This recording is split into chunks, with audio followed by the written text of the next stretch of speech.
Good morning to all. आज आप class 5 Hindi course book का एक्सरसाइज 7 पढ़ेंगे। एक्सरसाइज 7 जो ये लास्ट चैप्टर है, इसको सबसे पहले आपको पढ़ना है और ये वीडियो पीडीएफ भी हम लोग कंप्लीट कर लिए हैं। बस आपका लेटेस्ट सैटरडे या संडे तक आपके ग्रुप में पहुंच जाएगा और आप फिर विधिवत नोट्स कर लेंगे और करेक्शन के लिए हमारे व्हाट्सएप पर भेज देंगे। ओके, तो ध्यान से सुनिए। 7 है अद्भुत दंड। ये कहानी है, एक राजा और ऋषि के बीच वार्तालाप है कि राजा सुकेतु का यश चारों ओर फैला हुआ था। उनके राज्य में प्रजा प्रसन्न थी। वे साधु संतों का बहुत सम्मान करते थे। नगर में जहां तहां कुएं, बावड़ी और आश्रम थे। नगर भर में फलों के पेड़ थे। सरोवरों में कमल खिले रहते थे। ठीक है। राज्य में बहने वाली सुखदा नदी निर्मल जल से भरी रहती थी। राज्य में बहने वाली सुखदा नदी निर्मल जल से भरी रहती थी। नदी के दूसरी ओर घना जंगल था। वहां दूर दूर तक कुछ मुनियों के आश्रम थे। इन्हीं आश्रमों में एक आश्रम था ऋषि आद्री का। आद्री ऋषि अत्यंत वृद्ध हो चुके थे, इसलिए वे आश्रम में अकेले ही रहते थे। एक बार की बात है कि ब्रह्म ऋषि अपने शिष्यों के साथ वहां से गुजर रहे थे और सूरज ढलने वाला था। ऋषि ने सोचा आज रात आश्रम में ही बिताई जाए। तो ब्रह्म ऋषि और उनके शिष्यों ने आश्रम में सब तरफ देखा, लेकिन उन्हें वहां कोई भी दिखाई न दिया और बिना किसी की अनुमति के वहां रुकना ऋषि को ठीक नहीं लग रहा था। तो अंधेरा बढ़ता ही जा रहा था। कोई चारा न देकर उन्होंने अपने शिष्यों को वहीं विश्राम करने की आज्ञा दी। कौन दिया? ब्रह्म ऋषि दिया। शिष्य दिन भर की थकान और भूख से बेहाल थे, तो ऋषि की आज्ञा पाकर उन्होंने पेड़ों से फल तोड़कर खाने आरंभ कर दिए। देखते ही देखते गुठलियों का ढेर लग गया, क्योंकि भूख तो काफी लगी थी। इतने में आद्री ऋषि वहां आ गए। ऋषि कुमारों को फल खाते देखकर वे आग बबूला हो गए। आग बबूला होना एक मुहावरा भी है, वो गुस्सा होना होता है अर्थ। उन्होंने दांत पीसते हुए कहा, मुनिवर किसकी आज्ञा से आपके शिष्यों ने फल खाए? तो ब्रह्म ऋषि ने आद्री ऋषि को प्रणाम किया और बोले, ऋषिवर मेरे शिष्य भूखे थे, आज्ञा देने वाला यहाँ कोई भी ना था। आप जानते हैं तो स्वामी की आज्ञा के बिना कुछ भी लेना चोरी माना जाता है। आपने अपराध किया है। आप राजा सुकेतु के अपराधी है, क्योंकि राजा सुकेतु के राज्य में ही वह आद्री ऋषि जो है, आद्री ऋषि का आश्रम था। आप राजा सुकेतु के अपराधी हैं। आद्री ऋषि ने इतना कहकर कमंडल उठाया और कुटिया के भीतर चले गए। ठीक है। रात भर ब्रह्म ऋषि जो है वो सो नहीं पाए। वे सोचते रहे कि अनजाने में उनसे भारी अपराध हो गया। इस अपराध के बोझ को परलोक तक ले जाने से अच्छा है कि इसका दंड भोग लिया जाए। क्लियर है?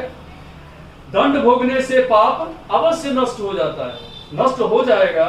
सुबह होते ही ब्रह्म ऋषि राजा सुकेतु के दरबार में पहुंचे। ऋषि को दरबार में देखकर राजा ने आसन से उठकर उनके चरण छुए और बोले, मुनिवर आप आसन ग्रहण कीजिए, कहिए क्या आज्ञा है?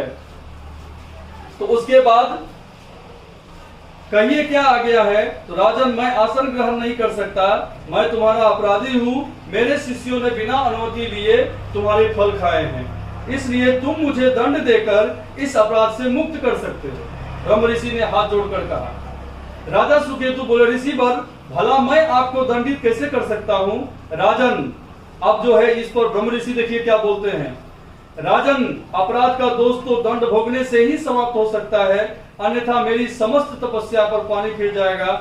एक अपराध भी असंख्य सुकर्मों का नाश कर सकता है। मैं अपना सारा तप व्यर्थ यानी बेकार नहीं करना चाहता, आप मुझ पर कृपा करें।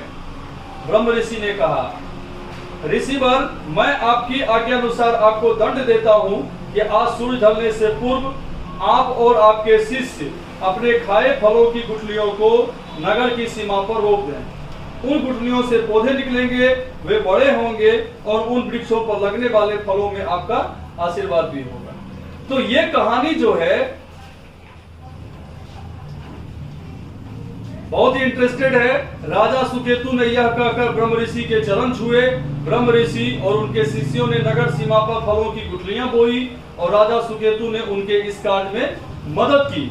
राजा ने वृक्षारोपण के बाद ऋषि और उनके शिष्यों को भरपूर दक्षिणा दी और ऋषि ने राजा को सुख समृद्धि का आशीर्वाद दिया और वहां से रवाना हो गए, यानी चले गए।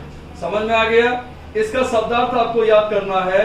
कहानी में किस राजा का वर्णन है उसमें टिक लगा देंगे सुकेतु। सरोवरों में क्या खिला था? कमल। कौन से ऋषि आश्रम में अकेले रहते थे? आद्री। किस ऋषि के शिष्यों ने आश्रम के फल खाए? तो ब्रह्म ऋषि। ठीक है, इसका क्वेश्चन आंसर हम पीडीएफ तैयार कर रहे हैं और इसको बहुत जल्दी भेज देंगे। आप ये फिलहाल 3 नंबर का लिख लीजिए, संधि विच्छेद आज्ञानुसार। इसका लिखेंगे आज्ञा जोर अनुसार। फिर है सूर्योदय, सूर्य जोर उदय। उसके बाद वृक्षारोपण, वृक्षा जोर रोपण। उसके बाद अत्यंत, अत्यंत का लिखेंगे अति जोर अंत। इसको आप पेंसिल से अच्छी तरह से वो फिलअप कर लीजिए। फिलहाल आप SW में लिखेंगे exercise 7 learn it word meaning and read chapter nicely.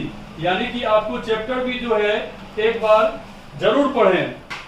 बिना चैप्टर पढ़े आप कोई भी काम जो है एक्स्ट्रा ना करें। यदि आप चैप्टर को ठीक से पढ़ लेंगे तो आपका 90% लगभग क्वेश्चन आंसर आप खुद से जो है वो प्रिपेयर कर सकते हैं। Okay, thank you.